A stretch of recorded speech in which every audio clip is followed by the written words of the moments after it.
언론 장악하려고요. 집단 실성에 있더만 집단 실성에 있어 애들이. 그 이야기 한번 해볼게요. 일단 한상혁 방통위원장 불구속 기소했어요. 저번에 그 구속시키려고 했는데 구속영장 기각됐지. 근데 구속시키려고 했던 이유 중에 뭐 점수 조작했다. 네. 그건 밝히지도 못했어. 그러니까 언론 플레이를 수개월 동안 한상혁이 TV조선 점수 조작했다. 조작을 지시했다라고 했는데 그 증거가 전혀 안 나왔어요. 그러니까 검찰의 주장이 진짜 좀 가소롭고 웃기기도 한 게 만약에 TV조선 승인 결과가 뒤집혀가지고 그러니까는 그러니까 승인 연장 재승인이 결정이 났는데 그거를 그냥 비승인으로 결과가 뒤집어졌다면 조작됐다고 뭔가 의심할 수도 있는 거겠죠. 근데 결과가 달라진 게 아니에요. 점수를 수정했다는 거예요. 그 심사위원들이.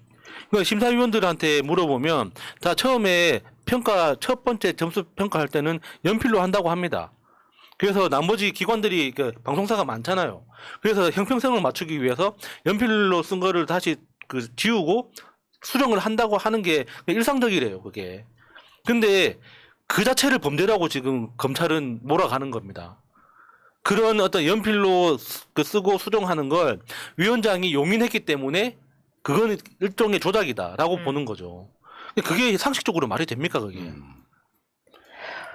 어찌됐건 지금 한상혁 위원장이 여러분들이 잘 모르시겠지만 뭘 조작하고 말고 할 캐릭터가 전혀 아닌 사람.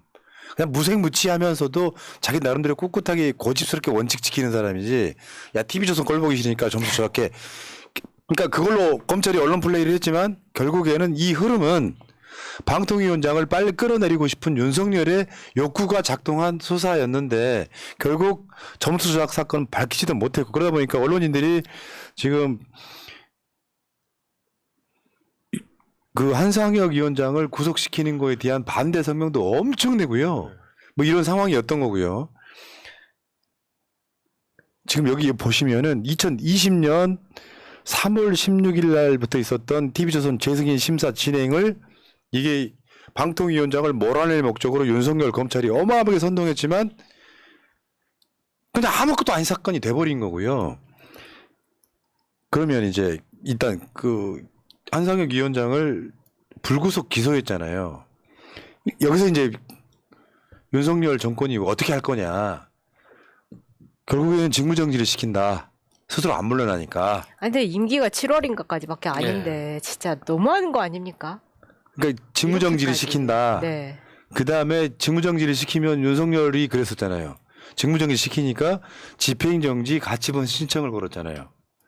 그러면 사안의 시급성 때문에 법원에서 윤석열처럼 풀어줘 이제 일단은. 네. 그러면 기각되면 업무 복귀하는 수순을 거칠 거다. 어쨌건 한상희 위원장은 어떤 방식을 통해서라도 임의는 지킬 것 같다. 본인의 소신같이 보입니다. 다른 뭐 저 문재인 정부에 임명한 기관장들처럼 쫄아가지고 그냥 그만두시는 분들 많았잖아요. 끝까지 버티고 있잖아요. 자기가 억울해서라도 그러는 거죠. 있을 수가 없는 거지. 아 근데 정말 이 정부 들어가지고 이런 식으로 탈탈 떠는 게 한두 번이 아니어도 다 보셨을 텐데 뭐 저기 전현희 위원장도 그렇고 이게 아까 그 타임라인에서 보시면은 2022년 6월 22일 그러니까 이 정부가 들어오자마자부터 감사원부터 시작해가지고 감사원 검찰 법원 전부 들어와서 방통위를 조지기 시작한 거였어요. 그런데 결과적으로는 임기 끝날 때까지 못 잡아들이고 임기를 한두 달 앞두고 이제 무리를 해서까지 하다 보니까 말이 나오는 거죠. 그러니까 윤석열 정부의 특징이 그런 것 같아요. 그러니까 어떤 걸 하고 싶다가 아니라 내가 힘이 있다는 걸 보여주는 게 목적인 것 같아요. 그게 검사잖아요. 그러니까 지금 KT 그 회장 선출하는 방식도 봐도 지금 아직도 KT 회장 선출을 못 했거든요. 근데 지금 다들 속으로 짐작은 합니다. 누구 때문에 안 되고 있는지. 그러니까 사인하는 거야 사인. 아 이거 아니야 안 돼. 저리가 또 안 돼. 가장 유력한 사람을 그런 방식으로 쳐내버렸어요. 사퇴할게 이렇게 돼버린 거예요. 그러니까 이게 윤석열의 사실상 국정농단이라고 보는 게 맞고요. 권한 밖의 일을 너무 하려고 하고 임기가 있는 보장된 기관장을 안 물러나니까 수사를 해갖고 물러나게끔 만들려고 하는데 끝까지 버티는 사람 대단하잖아요. 한상혁, 전현희 정말 대단하다고 느끼고요. 문제는 윤석열에 맞추는 딸랑이 새끼들이 진짜 문제예요. 국민의힘이 지금 저 박대출이하고 박성중이하고 둘이 총공세하고 있잖아 지금. KBS, MBC, YTN 등을 좌파가 점령했다 하면서 고발까지 가겠다는 거. 아니 나 역대 이런 경우 처음 보거든요. 방송 패널로 나온 사람이 보니까 너 좌파네? 네. 너 말한 거 싸가지 없어? 너 고발. 이게 있을 수 있는 이야기예요? 그러니까 심각한 범죄를 아무런 개념도 없이 그냥 막 저지르고 있는 거예요. 그러니까 요즘 이제 방송 분위기를 보면 뭐 장성철 소장이나 뭐 이현주 의원이나 이런 사람들조차 윤석열 정부를 비판하는 내용이 많으니까 도대체 우리 편은 어디 있느냐 이렇게 이야기를 하는 거 아닙니까? 아까 말한 거 있잖아요. 보수 정당 출신 시사평론가 장성일 공론센터 소장은 물론 현 국민의힘 소속인 이현주 전 국회의원도 중립적 인사로 분류. 그러니까 이 사람들 보수 패널이 아니고 그렇다고 저 소속이 국민의힘인데 진보라고 할 수는 없으니까 그래 우리는 보수는 어디 갔어? 장성철하고 이현주는 중립인데 아니 실드 칠 수가 없으니까 못 치는 거야. 아니 이 진짜 정신머리 제대로 박힌 사람이라면 아무리 우리나라 대한민국 대통령이 외국에 나가서 부끄럽지 않고 잘했으면 좋겠다는 마음이 있다고 한들 그 내용 자체가 대한민국 국익에 도움이 안 된다고 판단한다면 그거에 대해서는 어떤 식으로라든 이야기할 수 있는 거죠. 하나만 더 알려줄게요. 이렇게 말한 박대출이나 박성중이도 윤석열 외교 실드 못 쳤거든요. 왜냐면 민주당 공격을 했지만 실드 못 쳤거든요. 아니 장성철하고 이현주 이런 사람들이 보수가 아니고 중립적 인사로 분류를 해봤더니 보수 패널은 사실상 없더라. 뭐 4명인가 있고 이쪽은 뭐 몇십 명 있다 그러는데 그 사람들도 보수를 대표하는 패널들인데 차마 윤석열 실드를 못 친 거예요. 아니 이 분류 자체가 굉장히 주관적이었기 때문에 그냥 자기 마음에 안 들면은 다 중도나 좌파라고 지금 내리 찍는 거예요. 심지어 뭐 뉴스톱의 김준일 같은 경우에는 국민의힘에 오디션 심사위원을 했던 사람인데도 불구하고 이 사람도 좌파다 지금 이러고 있으니까 본인도 되게 당황스럽다라는 네. 거 아니겠습니까? 거기다가 뭐 20대 때 민주노동당에 가입한 적이 있다는 이유만으로 이 사람은 빨갱이 좌파다. 그게 그냥 낙인을 찍어버리더라고요. 아니 그리고- 근데 이렇게 하는 것 자체가 지금 국민의힘에서 패널이랍시고 좀 써먹었던 사람들을 전부 다 대통령실 들어가 있기 때문에 사실 씨가 마른 면도 있어요. 병민아 네가 와서 지금 패널 해야지. 네, 그런 애들 싹 쓸어갔고 그리고 일단 지금 지지율을 보면은 누가 얼마나 실드 쳐줄 사람이 있습니까? 못 친다니까요. 국민의힘이 우리가 그 쌍놈식들이라고 해도 윤석열만큼 쌍놈식들은 아니거든. 근데 이게 말 잘못하면요 자기 흑역사로 남아요. 윤석열 얼마나 오래 갈지도 모르는 거야. 그러니까 이 박대출이가 기자들한테 반말 찍찍하면서 그 진짜 기분 나쁘더라고. 그거 빼라고. 녹음기 빼라. 카메라 치워 뭐 이런 거. 이게 얼마나 심각한 범죄 행위가 되는지에 대해서 아는지 모르는지 정말 걱정이 되더라고요. 걱정을 왜 하지 내가? 하여튼 이해가 안 되는 게 이거 방송법 위반 아닙니까? 그러니까 편집과 편성에 대해서 노골적으로 개입하고 있는 거 아니에요. 이거 진짜 중범죄입니다 이거. 대출이 저 페이스북 한번 보면 웃겨요 이게. 대한민국 여론 왜곡의 진원지가 바로 공영방송이라는 현실이 확인됐습니다. 이게 뭐냐면요. KBS 3노조 이런 데서 만든 자료예요. 그러니까 얘네들은 그냥 극단적으로 보수적인 애들이 방송을 모니터링 해가지고 진보와 보수의 숫자를 비교해봤더니 박대출의 이야기에 의하면 좌파 야당 패널 117명이 나올 동안 우파 여당 패널은 고작 15명에 불과했다. 117대 15의 극단적인 불균형이다. 아니 일단 여기에 그 우파 패널이라고 하는 사람들의 숫자를 제대로 세지도 않았어요. 그렇다 보니까 그냥 좌파만 세다 보니까 이거 굉장히 불균형하게 보이는 겁니다. 애초에 시작부터 데이터부터 잘못됐다는 거죠. 실제로 제대로 모니터를 했는지 그게 의심스러워요. 골 때리는 게요. 그러니까 얘네들은 어떤 생각을 갖고 있냐면 방송을 잘못하다 보니까 윤석열이 아무리 외교를 잘해도 국민적인 지지도가 오르지 않는다라는 탓을 하는 거예요. 근데 이런 게 있잖아. 좌파인 사람도 내가 가끔씩 농담으로 하는 말인데 진담이 있어요. 나 보수라고. 진짜 보수라고. 내 성향이. 근데 워낙 이 새끼들이 꼴보수이거나 이러다 보니까 극우다 보니까 내가 상대적 좌파인 거예요. 그런데 방송사라고 하는 게 이 사람은 보수, 이 사람은 진보, 이 사람은 중도를 딱 찍어서 어떻게 편을 찾아냅니까? 그런데 방송하다 보니까 사회잖아. 진보 패널이나 일반 국민적인 눈높이에서 보면 윤석열이 외교가 맞아. 그러면 자기들끼리 방송사는 이미 세팅을 해놓고 보수, 진보, 중립, 사회자까지 딱 토론을 하는데 전체적인 대세가 윤석열을 실드칠 수 없는 분위기로 가. 그러다 보니까 따라가. 그러니까 이게 4대 빵, 5대 빵이 되는 거예요. 이거는 윤석열의 문제라고. 그렇죠. 그러니까 방송국에서 일하는 PD들한테 이야기를 들어봐도 이 패널들 이 비율을 맞추는 게 너무 힘들다는 거예요. 그러니까 뭔가 윤석열을 실드를 치려고 하는 사람들은 앞뒤 말이 안 맞고, 그러니까 기본적으로 말 본세나 뭐 이런 것들을 봐야 되지 않습니까?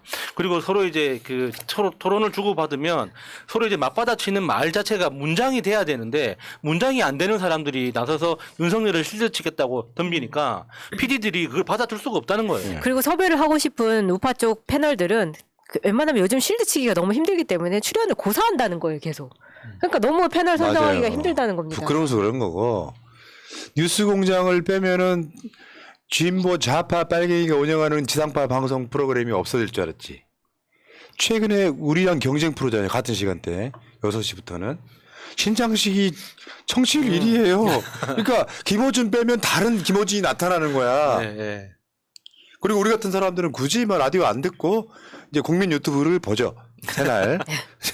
야, 얘들 보면 여기 언급된 사람들을 보면 이게 찌질한 거예요. 예를 들면 여기 등장하는 사람들 많이 있죠. 저 패널들 중에 등장하는 사람들 이 사람은 좌파고 이 사람은 헬마우스 우파고. 뭐 김미나 시사 아저씨부터 시작해가지고 하여튼 이게 면밀하게 본 티는 내는데 이게 많이 이렇게 자세하게 들여다 보면은 아 제대로 방송 하나도 안 보고 있구나. 그러니까. 예. 예. 이미 데이터에서 추출한 자료 자체가 잘못됐다는 거예요. 그러니까 헬마우스는 이야기하지만 또 나와 있는 반대 진영의 사람들은 또 이야기하지 않는 데이터에서 아예 빼버리니까. 이게 이런 거야. MBC 라디오 신장식 뉴스와의 기기에 보면 임경밀, 헬바우스, 장성철, 장윤선, 이연주, 김종대 이렇게 나오는데 전부 한쪽으로 기울어져 있다는 거야. 웃기잖아요. 근데 이현주 의원은 말할 때마다 내가 국민의힘 소속이지만 지금 윤석열 정부에 대해서는 사실 아픈 말을 할 수밖에 없다 이렇게 이야기를 하잖아요. 장성철, 이재명 얼마나 까는데. 그래요. 엄청 싫어. 꼴보기 싫어 죽겠는데. 그러니까 차마 이 사람들도 말하자면 뇌를 움직이라는 거야. 네가 보수 패널로 나왔으면 윤석열 칭찬해야지 왜 비판해. 이 마인드가 머릿속에 들어있는 것 같고요. MBC 삼노조하고 공정언론 국민연대가 분석을 했다는 건 애들을 그냥 소위 말하면 진짜 우파들인 거잖아요. 꼴 우파들인 거야 이 사람들이. 이들이 분석한 자료를 갖고 그걸로 뭐 고소고발까지 나오는 상황이니까요. 그냥 신장식 꼴 보기 싫은 사람들이 그냥 대강 모니터 해가지고 지금 뭐 MBC가 다 좌파로 넘어갔다 그렇게 이야기하는 거죠. 근데 박대출이 왜 이렇게 오바를 할까요? 앞에서 우리가 태용호의 예를 봤잖아요. 그래서 박대출도 지금 공천 때문에 이 난리 치고 있는 거 아닌가 하고 알아봤더니 박대출이 지금 진주 갑입니다. 지역구가. 근데 당장 대통령실에서 진주 출신으로 김대기 비서실장, 강일구 부속실장, 주진우 법률비서관 등이 있다는 거예요. 지금 진주로 꽂힐 가능성이 농후하다 하다 보니까 지금 박대출이 이렇게 오바하고 있는 겁니다. 이렇게 열심히 싸워주면 공천도 줄 수 있지. 그런 거죠. 다 열심히 아유, 사네요 참. 진짜. 오늘 세계 언론 자유지수가 나왔어요. 국경 없는 기자의 발표. 한국이 4단계 하락했습니다. 그래서 4단계 하락해서 41위 했는데 너무 높다고 느껴지는 이 기분은 예. 뭐죠? 그러니까 이게 점점 하락할 거예요. 작년 윤석열이가 작년에 5월 달에 취임했기 때문에 1, 2, 3, 4월 달은 반영이 안 된 거예요. 5월 달부터 반영했는데 결정적으로 그게 작동했다며 MBC 기자 탑승 불허한 거.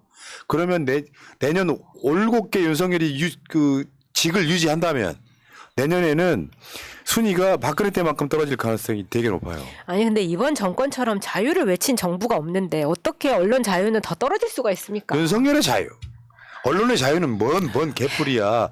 윤석열이가 이번에 미국 가서도 의회 연설할 때 가짜 뉴스와 자유 이야기를 했잖아. 예. 가짜뉴스는 지가 내고 있어.